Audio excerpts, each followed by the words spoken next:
안녕하세요, 여러분. 저는 한국어 문화학과 2학년 학생입니다. 제 이름은 제시입니다. 안녕하세요. 오늘은 은하고 ton하고 어떤 문법 차이에 대해 설명하겠습니다. Halo semuanya.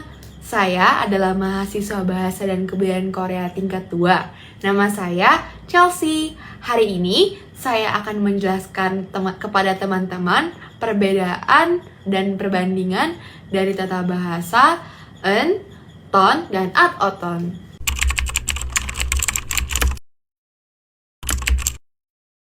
Nah, untuk bisa membandingkan ketiga tata bahasa ini, kita perlu tahu fungsi dari ketiga tata bahasa ini.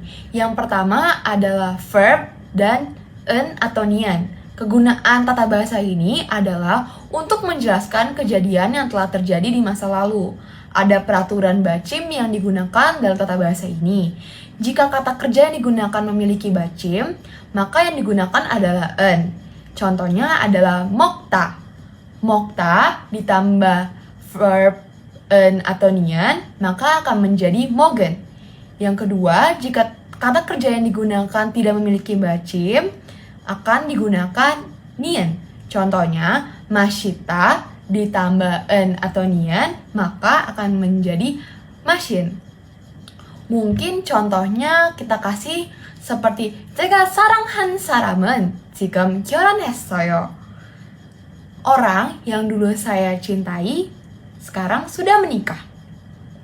Lalu tata bahasa yang kedua adalah verb atau adjective ditambah ton. Kegunaan tata bahasa ini adalah untuk membicarakan kembali atau mengingat kembali atau recalling kejadian di masa lalu.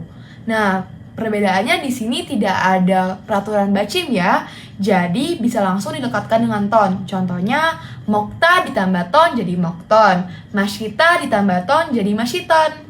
Nah, contoh kalimatnya adalah 제가 사랑하던 사람은 지금 결혼했어요.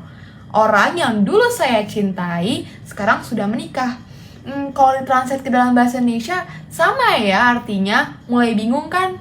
Kita lanjut ke tata bahasa yang ketiga, yaitu tata kerja verb atau adjektif ditambah oton. Di sini tata bahasa ini digunakan untuk menjelaskan kejadian yang telah selesai terjadi di masa lalu. Kurang lebih ini sama ya, nggak ada peraturan bacim. Jadi mokta ditambah oton jadi mogoton, mashita ditambah oton jadi masyoton. Contoh kalimatnya adalah 제가 사랑했던 사람은 지금 결혼했어요. Orang yang dulu saya cintai sekarang sudah menikah.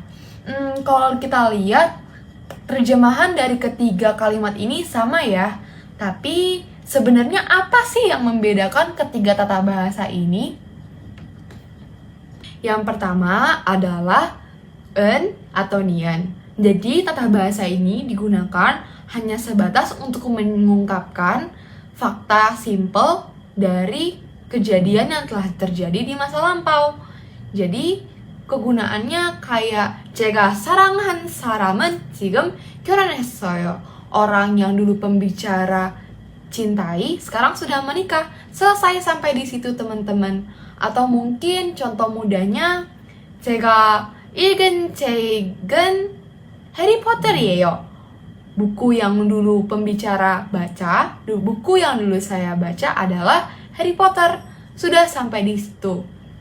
Yang kedua adalah tata bahasa kata kerja atau adjektif ditambah ton. Jadi perbedaan yang membedakan penggunaan ton adalah kejadian yang di masa lalu ini, tindakan ini tidak bisa dijelaskan lebih lanjut apakah sudah selesai atau belum.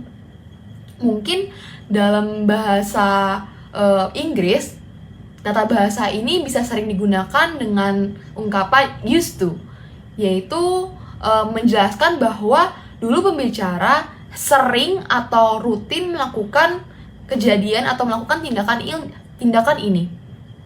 Contohnya tadi, 제가 사랑했던 사람은 지금 결혼했어요.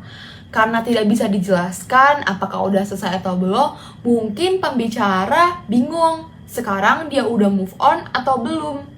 Jadi udah pasti orang yang dia cintai dulu itu mantannya, tapi pembicara sendiri bingung, dia masih mencintai orang ini atau belum ya?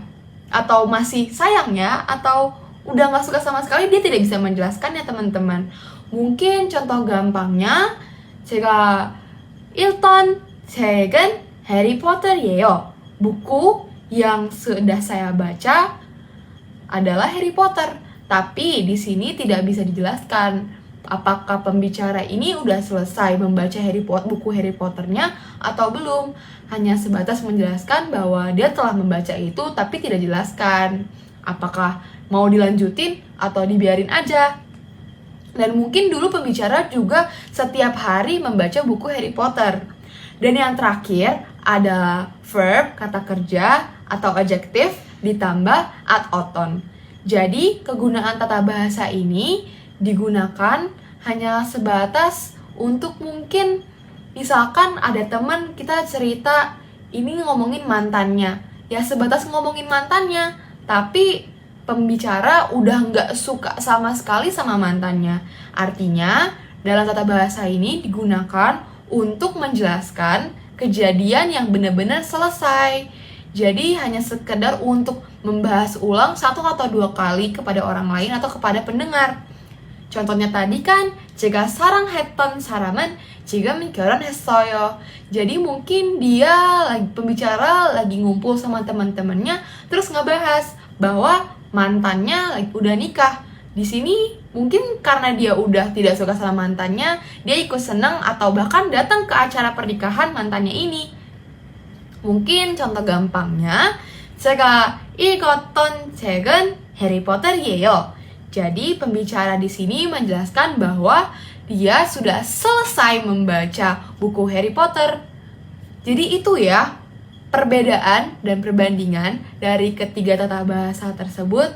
Jadi di sini teman-teman jangan sampai salah ya, apalagi salah menggunakan tata bahasa ini untuk disebutin ke pacar. Wah, nanti marah. Sarang heton sarang, tapi bilangnya ke pacar. Nanti dia marah loh. Gitu aja dari aku. Terima kasih teman-teman. 안녕하세요. 감사합니다.